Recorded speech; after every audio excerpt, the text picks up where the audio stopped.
டிவிக்கு வந்து தனிச்சு விடப்பட்டிருக்காங்க. நாங்க தனிச்சு நிக்கிறோம். இதுக்கு வித்தியாசம் இருக்கு. ஆமா. சோ ஏன் கூட்டணி போகாம வென்றால் மகிழ்ச்சி தோற்றால் பயிற்சி மாதிரியே இருந்துட்டு இருக்கீங்க அப்படின்னு? சட்டமன்றத்துக்குள் நுழைவது மட்டும்தான் எங்களுடைய நோக்கமாக இருந்திருந்தா இந்நேரம் நாங்க திமுக கூடயோ அதிமுக கூடயோ கூட்டணியில வச்சு இந்த சட்டமன்றத்துக்குள்ள நாங்க போயிருப்போம். ஆட்சி அதிகாரத்துல இருந்தாதான் நம்ம நினைச்சதை செய்ய முடியும் அப்படின்னு அவர் நம்புறாரு. அதனால அதையும் செய்யவும் செஞ்சாரு, அது வெற்றி பெறவும் செஞ்சாரு.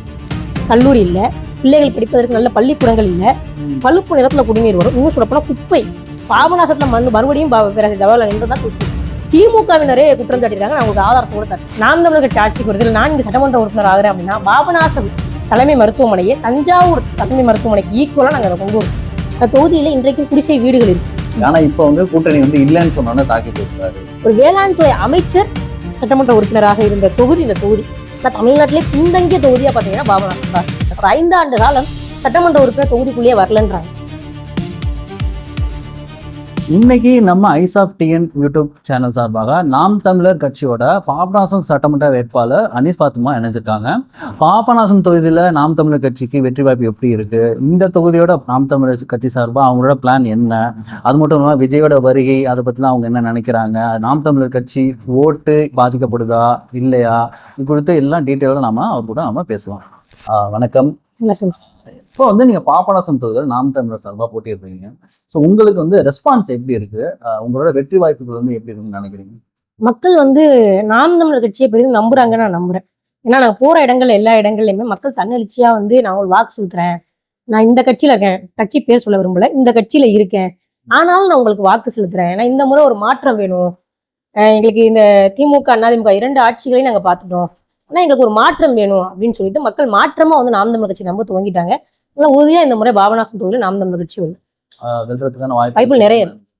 சரி, இப்போ வந்து பொதுவா எல்லாரும் வைக்கிற ஒரு டிசிஷன் என்ன அப்படின்னு, ஏன்னா டிஎம்கே ஏடிஎம்கே அப்படிங்கிறது ஒரு 50 வருஷம் 60 வருஷம் இருக்கிற ஒரு கட்சி தான். இப்போ நாம் தமிழர் ஒரு 15 வருஷமா காலத்துல இருக்காங்க. இப்ப நீங்க இந்த ஊர் இல்லைன்னு கேள்விப்பட்டேன், காரைக்குடில இருந்து இங்க வரீங்க. அப்படிங்கிற பட்சத்துல இங்க இருக்கிற நிலைமை எப்படி இருக்கு, இங்க என்னென்ன தேவைகள் வேணும் அப்படின்னு நீங்க எப்படி ஐடென்டிஃபை பண்றீங்க, அதுக்குண்டான செயல் திட்டங்கள் எப்படி கண்டுபிடிக்கிறீங்க? இல்ல, முதல்ல வந்துட்டு நான் இந்த ஊருக்குள்ள வந்து மகளா இல்லைனாலும் இந்த ஊர்ல நான் வந்து மருமகளா வந்த பிள்ளைதான் இந்த ஊருக்கு. 2வது விட இந்த ஊரை வந்து கிட்டத்தட்ட எனக்கு சீமானனை வந்து இந்த தொகுதி தான் அப்படின்னு எனக்கு அறிவிச்சு கிட்டத்தட்ட 6 மாத காலம் ஆயிடுச்சு. 6 மாத காலமா இதே பகுதியில தான் நான் தங்கியிருக்கேன். இதே பகுதியில எல்லா இடங்களையும் நான் சுற்றி பார்த்து மக்களுடைய எல்லா சிக்கல்களையுமே, இந்த பகுதியினுடைய மிக முக்கியமான சிக்கல்கள் எல்லா சிக்கல்களையுமே நான் புரிஞ்சுட்டு, மற்ற கட்சிகள்லாம் தேர்தல் அறிக்கைகள் கொடுப்பாங்க, நாம் தமிழர் கட்சி எப்பொழுதுமே ஆட்சி வரைவு தான் கொடுக்கும். நாங்க எப்படி ஆட்சி செய்ய போறோம்ன்ற ஒரு ஆட்சி வரைவை தான் கொடுப்பாங்க. அதுலயும் நான் குறிப்பா நாம் தமிழர் கட்சியோட ஆட்சி வரைவுல இருந்து எதெல்லாம் இந்த தொகுதிக்கு முக்கியமானதா தேவைப்படுது, எதெல்லாம் இந்த தொகுதிக்கு தேவைப்படுது, பாபநாசம் சட்டமன்ற தொகுதியினுடைய தேவைகள் என்னென்ன அப்படின்னு சொல்லி எல்லாவற்றையுமே தொகுத்து ஒரு புத்தகமாவே நான் போட்டிருக்கேன். அது விரைவில் இன்னும் அச்சுக்கு இருக்கு, அச்சு விரைவில் வந்துடும் முழுக்க. ஏன்னா இந்த தொகுதி வந்து எந்த ஒரு அடிப்படை வசதிகளுமே நிறைவு செய்யப்படாத ஒரு தொகுதியா தான் நான் பாக்குறேன். ஏன்னா இன்னைக்கு நம்ம வந்து என்னன்னா உத்தரப்பிரதேசத்துல குடிசைகள் இருக்கிறத பாக்குறோம், மத்திய பிரதேசத்துல குடிசைகள் இருக்கிறத பாக்குறோம், பாபநாசத்திலேயே குடிசைகள்னா தொடர் குடிசை வீடுகள் இருக்கு.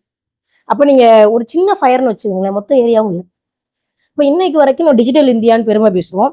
அது மட்டும் இல்லாம தமிழ்நாடு வந்து மிகப்பெரிய ஒரு மாநிலம் ஆயிடுச்சு, நாங்க தான் இந்தியாவுக்கே முன்னோடியான மாநிலமாக இருக்கிறோம் நம்ம பெருமை பேசுவோம். ஆனா நம்முடைய தொகுதி, நம்முடைய மாநிலத்துல மிக முக்கியமான ஒரு தொகுதி பாபநாசம். ஏன்னா இங்கதான் விவசாயத்தை வந்து அடிப்படையா நம்பி இருக்கு, இந்தியாவே விவசாயத்தை நம்பி இருக்குன்றப்ப பாபநாசம் தொகுதி முழுக்க விவசாயத்தை சார்ந்திருக்கிற ஒரு தொகுதி. அந்த தொகுதியில இன்றைக்கும் குடிசை வீடுகள் இருக்கு. இந்த தொகுதியில பெண் பிள்ளைகள் படிக்கணும் அப்படின்னா அரசு கலைக்கல்லூரி கிடையாது. ஒண்ணு தஞ்சாவூருக்கு போகணும், இல்ல கும்பகோணத்துக்கு போகணும். இங்க ஒரு அவசரமா ஒரு மருத்துவ சிகிச்சை தேவைப்படுது அப்படின்னா ஒண்ணு தஞ்சாவூருக்கு போகணும், இல்ல கும்பகோணத்துக்கு போகணும். ஒரு 2.5 லட்சம் மக்கள் தன்னுடைய சொந்த தொகுதியை விட்டு வெளியேறிதான் மருத்துவம் பார்க்க முடியும், தன்னுடைய சொந்த தொகுதியை விட்டு வெளியேறிதான் கல்லூரி படிக்க முடியும்ன்றது எவ்வளவு பெரிய அவல நிலை. இதுலயும் தொடர்ச்சியாக 3 முறை ஒரே நபர் சட்டமன்ற உறுப்பினர் இருந்தாங்க அதிமுக. ஒரு வேளாண் துறை அமைச்சர் சட்டமன்ற உறுப்பினராக இருந்த தொகுதி இந்த தொகுதி. அப்ப இந்த பகுதியில் இருக்கக்கூடிய விவசாயிகள் வந்து எப்படி இருந்திருக்கணும், மற்ற தொகுதியை விட்டுருங்க, அவருடைய சொந்த தொகுதி துரைக்கண்ணன் சொல்லிட்டு 3 முறை இருந்திருக்காரு. இப்ப அவருடைய மகன் தான் வந்து போட்டிடுறாங்க. 3 முறை தொடர்ச்சியாக இருந்திருக்காங்க. அப்ப இந்த தொகுதி எவ்வளவு பெரிய தொகுதியா இருந்திருக்கணும். அதுவும் 2 முறை வந்து அவங்க ஆட்சியில இருந்த காலம், அதிமுகவே ஆட்சியில இருந்த காலம். அப்ப இந்த தொகுதி ஒரு மிகப்பெரிய தொகுதியா, மிகச்சிறந்த தொகுதியா, தமிழ்நாட்டிலேயே முதன்மையான தொகுதியா பாபநாசம் தான் இருந்திருக்கணும். ஆனா தமிழ்நாட்டிலே பின்தங்கிய தொகுதியா பாத்தீங்கன்னா பாபநாசம் தான். கல்லூரி இல்ல, பிள்ளைகள் படிப்பதற்கு நல்ல பள்ளிக்கூடங்கள் இல்ல, மருத்துவத்துக்கு வசதி இல்ல, குடிநீரை பாத்தீங்கன்னா பழுப்பு நிறத்துல குடிநீர் வரும். இன்னும் சொல்லப்போனா குப்பை, இந்த தொகுதி முழுக்க குப்பை. அதாவது குப்பை மேலாண்மை அப்படிங்கிறது சுத்தமா ஒரு ஒஸ்டா இருக்கிற ஒரு தொகுதி அப்படின்னா பாபநாசம் தொகுதி தான். அந்த அளவுக்கு இந்த தொகுதியில அடிப்படை தேவைகளே நிறைவு செய்யப்படாத ஒரு தொகுதியா நான் பாபநாசம் தொகுதியை பார்க்கிறேன். சரி, பாபநாசம் தொகுதியில நீங்க சொன்ன மாதிரி இப்ப லாஸ்ட் 5 வருஷமா வந்து திமுக கூட்டணியில் இருக்க ஜவஹர்லால் வந்து இருக்காரு. இப்ப அதுக்கு முன்னாடி நீங்க சொன்ன 10 வருஷம் வந்து அதிமுக தான் இருந்திருக்காங்க. ஸோ இந்த 5 வருஷத்துல வந்து அவரால் எந்த அளவுக்கு இவர் செஞ்சிருக்காருன்னு நீங்க நினைக்கிறீங்க? அவங்க செய்யாதது நான் நினைக்கிறத விட மக்கள் சொல்றது என்ன அப்படின்னா, நான் ஒரு இடத்துல வாக்கு சேகரிக்க போறேன், ஒருத்தர் சொல்றாரு ஏற்கனவே ஒரு பாய் வந்தாரு, அவர் ஒன்றும் செய்யலை, இப்போ பாயமா நீங்க வந்திருக்கீங்க. இல்லைங்க நான் வேற கட்சி, அவர் வேற கட்சி. அதெல்லாம் மக்களுக்கு புரிதல் இல்லை. அவர் ஒரு பாய், நீங்க ஒரு பாயமா அப்படின்னு. அப்ப மக்கள் வந்து ஒரு அதிருப்தியில இருக்காங்க. ஒரு 5 ஆண்டு காலம் சட்டமன்ற உறுப்பினர் தொகுதிக்குள்ளேயே வரலன்றாங்க. இன்றைக்கு பேராசிரியர் ஜவஹர்லால் அவர்கள் வந்து நாகப்பட்டினத்துல போட்டிடுறாங்க. நான் இப்பொழுதும் சொல்றேன், நாகப்பட்டினத்துல ஒரு வெள்ளுவாரா தோற்பாரான்றது 2வது. பாபநாசத்துல மறுபடியும் பேராசிரியர் ஜவஹர்லால் நின்றுதான் தோற்றுருப்பார். ஏன்னா பாபநாசத்துல இருக்கக்கூடிய திமுகவினரே KN நேரு அவர்களிடத்துல கோரிக்கை வைக்கிறாங்க, மீண்டும் ஜவஹர்லால் எங்களுக்கு கொடுக்காதீங்க, தொகுதிக்கே வரமாட்டாரு. இப்ப ஒரு கூட்டணி கட்சியில் இருக்கக்கூடிய சட்டமன்ற உறுப்பினர் அப்படிங்கிறப்ப அவர் என்ன செய்யணும்னா, வருவாங்க, சந்திப்பாங்க, தொகுதி நிர்வாகிகளையாவது, கழக நிர்வாகிகளையாவது அவங்க சந்திப்பாங்க இல்லையா? அப்படி கூட ஜவஹர்லால் அவர் இல்லை அப்படின்னு திமுகவினரே குற்றம் சாட்டியிருக்காங்க. நான் உங்களுக்கு ஆதாரத்தை கூட தரேன். அந்த அளவுக்கு வந்துட்டு தொகுதிக்குள்ள எதுவுமே வந்ததில்லை. இவர் ஒரு 5 ஆண்டு காலத்துல குறைந்தபட்சம் இந்த தொகுதியில ஒரு குப்பை மேலாண்மை சரி செஞ்சிருக்க முடியும். உங்களுக்கு 10 ஆண்டு காலம் பெரிய அளவு. குறைந்தபட்சம் இங்க இருக்கக்கூடிய கல்லூரியை நிறுவியிருக்க முடியும், தற்காலிக இடத்துலயாவது நிறுவி இருக்க முடியும். குறைந்தபட்சம் மக்களுடைய மருத்துவமனையை கொஞ்சம் தரம் உயர்த்தி இருக்க முடியும். குறைந்தபட்சம் இங்க இருக்கக்கூடிய நெல் கொள்முதல் நிலையங்கள்ல லஞ்சம் வாங்குறத தடுத்திருக்க முடியும். இப்படி எத்தனையோ விடயங்களை 5 வருடங்கள்ல செஞ்சிருக்க முடியும். ஆனா எது ஒன்றையும் செய்யும். அவர் 100 முறை வந்து சட்டமன்றத்துல பேசியிருக்காங்க கேள்வி நேரங்கள். ஆனா அந்த 100 முறையில எத்தனை முறை பாபநாசம் தொகுதிக்காக பேசியிருக்காருன்னு எடுத்து பாத்தீங்கன்னா 10 முறை கூட இருக்கு. அப்ப இந்த தொகுதிக்காண்டின்னு அவர் எதுவுமே பேசல, இந்த தொகுதிக்கான அவர் எதுவுமே செய்யல. நான் நாகப்பட்டினம் மக்களுக்கு வைக்கிற ஒரே ஒரு கோரிக்கை ஒண்ணுதான், நீங்க நாகப்பட்டினத்துல பேராசிரியர் ஜவஹர்லால் அவர்களுக்கு வாக்கு செலுத்தணும்னு நினைச்சீங்க அப்படின்னா முதல் ஒரு நாள், ஒரே ஒரு 5 ஆண்டு கால வாழ்க்கையை கொடுக்க போறீங்க, ஒரே ஒரு நாள் பாபநாசம் தொகுதிக்கு வாங்க. எல்லா பகுதியிலும் நானே உங்களுக்கு அழைச்சிட்டு போய் காட்டுறேன். ஒரு இடத்துல நீங்க எல்லா இடத்தையும் சுத்தி பார்த்துட்டு அதன் பிறகும் பேராசிரியர் ஜவஹர்லால் அவருக்கு வாக்கு செலுத்தலாமா நீங்க யோசிச்சுக்கோங்க அப்படிங்கிறத நாகப்பட்டினம் மக்களுக்கு வைக்கிற கோரிக்கை. ஏன்னா அந்த தொகுதியில நான் உங்களுக்கு வெளிப்படையா சொல்றேனே, குப்பை முழுக்க முழுக்க குப்பை, அதுல ஒரு குடிநீர் தொட்டி, அதுல மக்கள் தண்ணி குடிக்கணும். நம்மளால நினைச்சு பார்க்கவே நமக்கு வந்து எப்படி குடிக்கிறது அப்படின்னு இருக்கு. ஆனா அப்படி வாழக்கூடிய மக்கள் இந்த தொகுதியில் இருக்கிறாங்க. இல்ல அந்த குறிப்பிட்ட தொகுதி பாபநாசம் இல்லாம குறிப்பிட்ட இடம் எங்க இருக்கு, எந்த இடம் அப்படின்னு சொல்லி, அது வளத்தூர் ஊராட்சியில இருக்கு. கோபாலபுரம்ன்ற பகுதியில வளத்தூர் ஊராட்சியில இருக்கு. நான் அந்த பகுதின்னு மட்டும் இல்ல, பாபநாசம் முழுமைக்குமே, பாபநாசம் தொகுதி முழுமைக்குமே நீங்க நிறைய இடங்கள்ல தண்ணீர் பழுப்பு நிறத்துலதான் இருக்கு. இப்ப நீங்க வந்து ஐயம்பேட்டை, இந்த ஐயம்பேட்டை பகுதியிலேயே நீங்க வாங்க, இப்படியே வாங்க, நான் உங்களுக்கு வேணா நான் காட்டுறேன். குப்பைகள் ரோட்ல இருக்கும், ரோட்ல சும்மா கொட்டி கிடக்கும், மருத்துவ கழிவுகள் ரோட்ல கொட்டி கிடக்கும். அப்ப நீங்க யோசிச்சு பாருங்க, ஒரு வயசானவர்களோ அல்லது வந்துட்டு ஒரு சின்ன பிள்ளைகளோ அந்த பக்கம் நடந்து போறாங்கன்னா எளிமையா நோய் தொட்டு போறதுக்கான வாய்ப்பு இருக்கா இல்லையா? ஒரு அடிப்படை வசதிகளே நிறைவு செய்யப்படாத ஒரு தொகுதியா இருக்கு. முழுக்க முழுக்க கிராமப்புறம் நிறைந்த பகுதியா இருக்கு. அப்படிங்கிறப்ப இந்த பகுதிகளில் வந்து அவர்களுக்கு வந்து சென்னை போன்ற நகரங்களே பெரிய டவுன், பெரிய சிட்டி அப்படின்னு பார்ப்பாங்க. இப்போ இந்த மக்களை வந்து இன்னும் ஒரு ஏழ்மை நிலையில, அறியாமை நிலையிலேயே தொடர்ச்சியாக வச்சுட்டு இருக்கிறாங்க. ஆனா நான் வந்து பாபநாசம் சட்டமன்ற தொகுதியினுடைய சட்டமன்ற உறுப்பினர் ஆனேன் அப்படின்னா முதல் வேலை வந்து என்னுடையது என்ன அப்படின்னா, இங்க இருக்கக்கூடிய குப்பை மேலாண்மையை சரி செய்யறது, குடிநீரை மக்களுக்கு குடிக்கக்கூடிய தரத்துல கொடுக்கக்கூடியது. அதே போல இங்க பகுதியில முழுக்க முழுக்க கிராமப்புற பகுதி. அப்ப ஆண் பிள்ளைகளே வெளியூர்ல போய் படிக்கிறது கஷ்டம் அப்படிங்கிறப்ப பெண் பிள்ளைகளுடைய கல்வி, அப்ப இந்த பகுதிக்குள்ளேயே முதல்ல குறைந்தபட்சம் அடுத்த கல்வி ஆண்டிலேயே பிள்ளைகள் வந்து இந்த பகுதியிலேயே படிக்கக்கூடிய, பாபநாசத்திலேயே படிக்கக்கூடிய அளவிற்கு அதிகபட்சம் 3-6 மாதங்களுக்குள்ள இடத்தை தேர்வு செஞ்சு இங்கேயே ஒரு கல்லூரியை நிறுவனம், தற்காலிகமாவது ஒரு கல்லூரியை நிறுவி அதன் பிறகு நம்ம இடத்தை எக்ஸ்பேண்ட் பண்றதுன்றது 2வது. முதல்ல கல்லூரியை எங்கேயா நிறுவிடுவோம். அதே போல அரசு மருத்துவமனை, ஏன்னா இங்க ஆரம்ப சுகாதார நிலையம் இருக்கு, ஆனா 24 மணி நேரமும் இயங்குதா அப்படின்னா இல்ல. ஒரு பிரசவம், ஒரு நைட்ல ஒரு பிரசவம் வந்துருச்சு அப்படின்னா தஞ்சாவூருக்கோ கும்பகோணத்துக்கோ ஓட வேண்டியது இருக்கு. திடீர்னு ஒரு அவசர சர்ஜரி அப்படின்னா தஞ்சாவூருக்கோ கும்பகோணத்துக்கோ ஓட வேண்டியது. இந்த நிலைமை இருக்காது. நாம் தமிழர் கட்சி ஆட்சிக்கு வருது, நான் இங்க சட்டமன்ற உறுப்பினர் ஆகிறேன் அப்படின்னா பாபநாசம் தலைமை மருத்துவமனையே தஞ்சாவூர் தலைமை மருத்துவமனைக்கு ஈக்குவலா நாங்க அதை கொண்டு வருவோம். பாபநாசம் தொகுதி எந்த ஒரு ஊரையும் நம்பி இருக்கு, கும்பகோணத்தை நம்பிதான் இருக்கணும், தஞ்சாவூர் நம்பிதான் இருக்கணும்ன்ற நிலைமையே இருக்கு. அதே போல என் தொகுதியில் இருக்கக்கூடிய விவசாயிகள்கிட்ட மூட்டைக்கு அந்த 40 ரூபா 60 ரூபா வாங்குறாங்க இல்லையா, அது இருக்காது. நான் இப்பொழுதும் சொல்றேன், நான் வந்து பாபநாசம் சட்டமன்ற உறுப்பினராக இருந்தேன் அப்படின்னா லஞ்சம்ன்றதை நீங்க என் தொகுதியில கேள்வி வைக்க முடியாது. அப்படி லஞ்சம் வாங்கக்கூடிய அதிகாரிகளாக இருந்தா அவங்களே வாலண்டியரா டிரான்ஸ்ஃபர் வாங்கிட்டு போவாங்களே தவிர என்னுடைய தொகுதியில் லஞ்சம் வாங்கக்கூடிய அதிகாரிகள் இருக்க மாட்டாங்க உறுதியா. சரி, இப்போ வந்து நீங்க என்ன பண்ணுவீங்கன்னு இதில் சொல்லிட்டீங்க. இப்போ போட்டி அப்படிங்கிறது எப்படி இருக்கு? இப்போ நார்மலா பாபநாசம் மட்டும் இல்லாம த்ரூஅவுட் தமிழ்நாடு அப்படிங்கிறது போட்டி எப்படி இருக்குன்னு நினைக்கிறீங்க? நீங்க களத்துல வேலை பாக்குறீங்க, உங்ககிட்ட இருந்து தெரிஞ்சுக்கணும்னு கேட்கணும்னு ஆசை. நாங்க வந்து எப்பவுமே நாம் தமிழர் கட்சி வர்சஸ் அதர்ஸ் தான். ஏன்னா நாங்கள் வந்து மக்களுக்கு தூய குடிநீரையும் நல்ல கல்வியையும் நல்ல மருத்துவத்தையும் கொடுப்போம், அதை மட்டும் தான் இலவசமா கொடுப்போன்றோம். மற்ற எல்லா கட்சிகளும் அண்டா தரோம் குண்டா தரோம் அப்படின்னு சொல்லி அதே பழைய ஐடியாலஜி தான் தூக்கிட்டு வராங்க. எந்த அரசியல் கட்சியா வேணா இருக்கட்டும், எல்லா அரசியலும் சொல்றாங்க. அப்ப நாம் தமிழர் கட்சி வர்சஸ் அதர்ஸ், இதுதான் களம். இந்த களத்துல தான் நாங்க பயணிக்கிறோம். இதுதான் களம். சரி, இப்ப நாம் தமிழர் வெர்சஸ் அதர்ஸ்ங்கிறீங்களா? இப்ப வந்து ஒரு ஒரு எல்லாருமே அண்ணனே சீமானே சொல்றாரு, வென்றால் மகிழ்ச்சி தோற்றால் பயிற்சி அப்படின்னு சொல்றாரு. அது வந்து எத்தனை காலத்துக்கு ஒர்க் அவுட் ஆகும்? ஏன்னா வந்து எப்பவுமே தனிச்சே நிக்கிற ஒரு கட்சியா இருக்கு வேற. ஸோ கூட்டணி இல்லாம, ஏன்னா மற்ற கட்சிகள் எல்லாமே டிவிக்கே இப்போ வந்திருக்காங்க, அவங்களும் தனிச்சு நினைக்கிறாங்க. பட் நாம் தமிழர் தனிச்சே ரொம்ப டிவிக்கு வந்து தனிச்சு விடப்பட்டிருக்காங்க, நாங்க தனிச்சு நிக்கிறோம். இதுக்கு வித்தியாசம் இருக்கு. ஆமா ஆமா கரெக்ட். அவங்க தனிச்சு விடப்பட்டிருக்காங்கன்னு இருக்கட்டும் கூட்டுப்படி. ஆனா அது உண்மை கூட இருக்கலாம். ஆனா வந்து நீங்க தனிச்சு நிக்கிறது அப்படிங்கிறது ஒரு 15 வருஷமா நிக்கிறீங்கல்ல.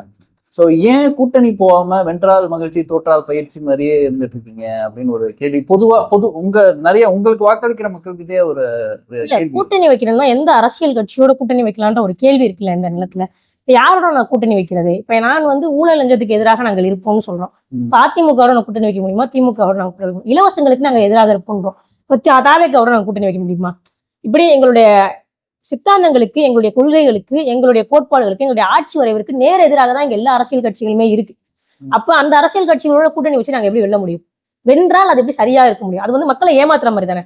இப்ப நான் வந்து உங்கள்கிட்ட ஒண்ணு சொல்றேன், இதை நான் செஞ்சு தருவேன்றேன். ஆனா அதை உங்களுக்கு ஏற்கனவே துரோகம் செஞ்சவங்க கூட நின்றுகிட்டு நான் செஞ்சு தருவேன்னு சொன்னா நீங்க எப்படி நம்புவீங்க? அப்ப நான் மக்களுடைய நம்பிக்கையை பெறணும்னு தான் நாங்க நினைக்கிறோம். மக்களை வந்து மக்களுடைய நலவாழ்வுக்காக தான் நாங்க நிக்கிறோமே தவிர, நாங்கள் வந்து அரசியல ஒரு சேவையாக பார்க்கிறோம். அப்ப மக்களுடைய நம்பிக்கையை பெறுவதுதான் எங்களுடைய நோக்கமே தவிர, மக்களை வந்து ஏமாற்றி அந்த வாக்குகளை பெற்று எப்படியாவது சட்டமன்றத்துக்குள் நுழையணும் அப்படின்னு நாங்க நினைக்கல. சட்டமன்றத்துக்குள் நுழைவது மட்டும்தான் எங்களுடைய நோக்கமாக இருந்திருந்தா இந்நேரம் நாங்க திமுக கூடயோ அதிமுக கூடயோ கூட்டணியில வச்சு இந்த சட்டமன்றத்துக்குள்ள நாங்க போயிருப்போம். நாம் தமிழர் கட்சியில 20-30 சட்டமன்ற உறுப்பினர்கள் இன்னும் இருந்திருப்பாங்க. ஆனா அது எங்களுடைய நோக்கமா இல்லை. மாறாக மக்களுடைய நம்பிக்கையை பெறணும்னு நினைக்கிறோம். மக்களை வந்து பண்படுத்தணும்னு நினைக்கிறோம். மக்களுக்கு அரசியல் படுத்தி மக்கள்கிட்ட எங்களுடைய அரசியல் புரிதலை விதைச்சு நாங்க நாம் தமிழர் கட்சியும் ஒரு ஆட்சி வரைய வச்சிருக்கோம். அந்த ஆட்சி அமைஞ்சா தமிழ்நாடு எப்படி இருக்குன்னு மக்களுக்கு அந்த கனவை உண்டாக்கி அதன் மூலமா ஆட்சிக்கு வரணும் அப்படின்னு நினைக்கிறோம். நாங்க வந்து குறுக்கு வழியில ஆட்சியை பிடிக்கணும்னு நாங்க நினைக்கிறோம். சரி, ஓகே. நீங்க இது சொல்றதால நான் ஒரு விஷயம் சொல்றேன். ஆனா வந்து முன்னாடி அண்ணா வந்து ஒரு ஆட்சியை பிடிச்ச கதை ஒண்ணு இருக்கு. ராஜாஜி அவர்களோட கூட்டணி இருந்துட்டு அதுக்கப்புறம் வந்து அது ஆட்சி அதிகாரத்துல வந்தோன்னா உங்களோட வந்து ஹனிமூன் பீரியட் முடிஞ்சு அப்படின்னு சொல்லி கட் பண்ணி விட்டு அதுக்கப்புறம் பெரியார் கிட்ட போயிட்டு அவர்கிட்ட இந்த பதவியை கொடுத்த ஒரு கதை இருக்கு.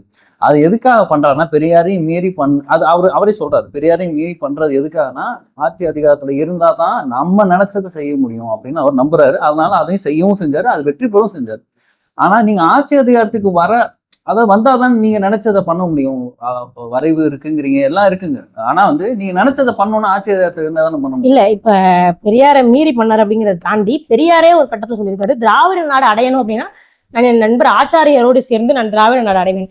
நாங்க இது எல்லாத்தையுமே நாங்க கொள்கை குழப்பமா தான் நான் பார்க்கிறேன். இப்ப வந்து அண்ணா ஆட்சிக்கு வந்துட்டாரு. 2 வருட காலத்துல அண்ணா வந்து தவறிட்டாங்க. அதன் பிறகு கருணாநிதி வந்து வந்தாங்க. கருணாநிதி அவர்கள் வந்த பிறகு தமிழ்நாட்டுல திமுக என்னெல்லாம் சொல்லி வந்ததோ, என்னெல்லாம் சொல்லி ஆட்சியை பிடித்தார்களோ அது அடுத்த 10 ஆண்டுகள்ல கரைஞ்சு போச்சுல்ல.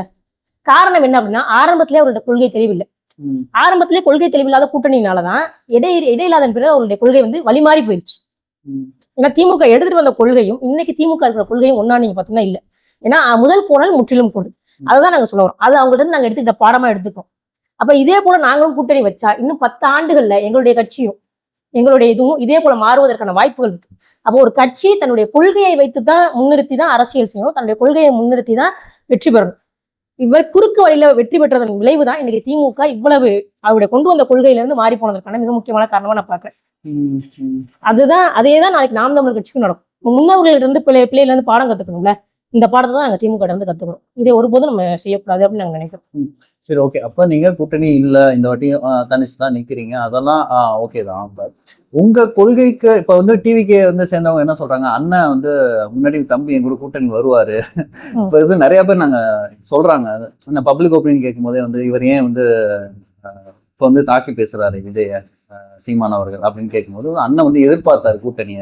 ஆனா இப்ப வந்து கூட்டணி வந்து இல்லைன்னு சொன்னோன்னு தாக்கி பேசுறாரு. சோ அப்படிங்கிற ஒரு இது, ஏன்னா வந்து நிறைய தான் சொல்றாரு, எனக்காக தான் அண்ணன் தம்பி பேசுறாரு, எனக்காக தான் வந்து பண்றாரு. அதாவது அண்ணன் சீமான் அவர்கள் எது வரைக்கும் ஆதரிச்சாருன்றது ஒண்ணு இருக்கு. விஜய் வந்து தன்னுடைய மாநாடு போட்டு இதுதான் தமிழ் தேசியமும் திராவிடமும் நிலத்தின் இரு கண்கள்னு சொல்றதுக்கு காலையில வரைக்கும் அண்ணன் சீமான் அவர்கள் ஆதரிச்சாங்க.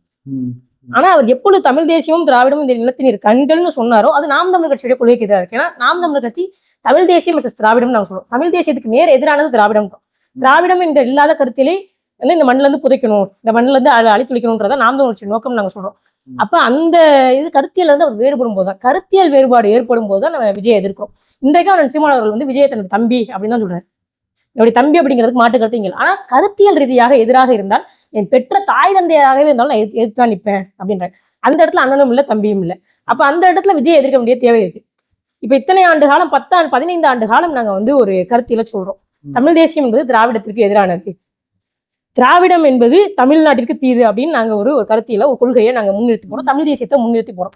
அந்த கருத்தியல் வந்து விஜய் மாறுபடும் போது அப்ப அவர் வந்து நமக்கு கொள்கைக்கு மாறானவராக தான் இருக்காரு. இப்ப கொள்கைக்கு மாறான போது எதிர்த்தான ஆகும், அதுதானே சரியாக இருக்கும். அப்ப அந்த நேரத்துல சீமான் ஆதரிச்சாருனா தான் தவறாக இருக்கும். இப்ப அதுதான் எங்களை போன்ற பிள்ளைகளை சோறு விளக்குச்சு. அப்ப அண்ணனுக்கு தெளிவில்லையோ அப்படிங்கிறது. ஆனா எங்க அண்ணன் தெளிவாதான் இருக்கிறார். அதனாலதான் கொள்கைக்கு எதிரி அப்படின்னு வந்த பிறகு அது விஜயாக இருந்தாலும் சரி, அது யாரா இருந்தாலும் சரி, நான் சீமான் நினைச்சிருந்தா சரி விஜய்ங்கிற உச்சபட்ச நடிகரே, அவருக்குன்னு இவ்வளவு கூட்டம் வருது, வாக்கு வரும் அப்படின்னு சொல்லி அவர் சமரசம் செஞ்சுக்கல. மாறா அவர் என்ன செஞ்சாரு அப்படின்னா, கொள்கைக்கு எதிராக இருந்தா அண்ணனா இருந்தாலும் தம்பியா இருந்தாலும் சரி எதிரானவர்கள் தான் அப்படின்னு நிக்கிறாருல்ல, அதுதான் உண்மையிலே ஒரு சரியான அரசியல் தலைவருடைய நிலைப்பாடாக இருக்க முடியும். அதுதான் அண்ணன் சீமான் அவர்கள் செய்றாங்க. இவர்கள் விஜயுடைய ரசிகர்கள் அவர்களை வந்து இன்ன வரைக்கும் தொண்டர்களாகவே பார்க்கல, அரசியல் களம் வந்தவர்களாக நான் பார்க்கல. விஜயுடைய ரசிகர்களுக்கு வந்து இன்றைக்கு வரைக்கும் ஒரு அரசியல் புரிதல் இல்லை. அவர்களுக்கு என்று எந்த ஒரு கொள்கையும் இல்லை, எந்த ஒரு கோட்பாடும் இல்லை, அவர்களுக்கு என்று ஒரு தத்துவ புரிதலும் கிடையாது. அப்ப அவர்களுக்கு என்னன்னா, விஜய் எதிர்த்துட்டாரு அப்படின்னு எதிர்த்துட்டாரு அப்படின்னு சொல்லிட்டு இந்த ரீல்ஸ்ல 1 நிமிஷம் 2 நிமிஷத்தை பார்த்து பதில் சொல்லக்கூடியவங்க தான் அவங்க. அவங்களுடைய கருத்துக்களுக்கு நம்ம பதில் அளிக்கணும் இல்லை. நாம் தமிழர் கட்சி தெளிவான பாதையில போயிட்டு இருக்கு, நரசிம்மன் அவர்கள் தெளிவான பாதையில போயிட்டு இருக்காரு. விஜய் தனிப்பட்ட முறையில் அண்ணன் தம்பி உறவா இருக்கு, ஆனா கொள்கை ரீதியாக விஜய் எதிரானவர் தான், அதுல எங்களுக்கு மாற்று கருத்து இல்லை. அவர் முதல் மாநாடு போட்டு அவருடைய கொள்கையை அறிவிப்பதற்கு முன்பாக வரைக்கும் நாங்க அவரை ஆதரிச்சோம். ஏன்னா ஒரு புதிய அரசியல் கட்சி இந்த நிலத்துல இது வரைக்கும் தெலுங்கர்கள் மலையாளிகள் ஆண்டு கொண்டிருந்த ஒரு நிலத்துல ஒரு தமிழர் வந்து வராரே அப்படின்னு சொல்லி எங்களுக்கு ஒரு மகிழ்ச்சி, ஒரு சந்தோஷம் இருந்துச்சு. அப்ப அதை வந்து நாங்க அதனால அதை வெளிப்படுத்தணும், அதனால விஜயை வரவேற்றோம், ஆதரிச்சோம். ஏன்னா யாரும் இந்த நிலத்துல கட்சி துவங்கலாம், அதை நாங்க ஆதரிச்சோம். ஆனா அவருடைய கொள்கை எங்களுடைய கொள்கைக்கு எதிராக இருக்கு அப்படின்னு வரும்போது நாங்க அவரை எதிர்த்தோம், அவ்வளவுதான் இதுல.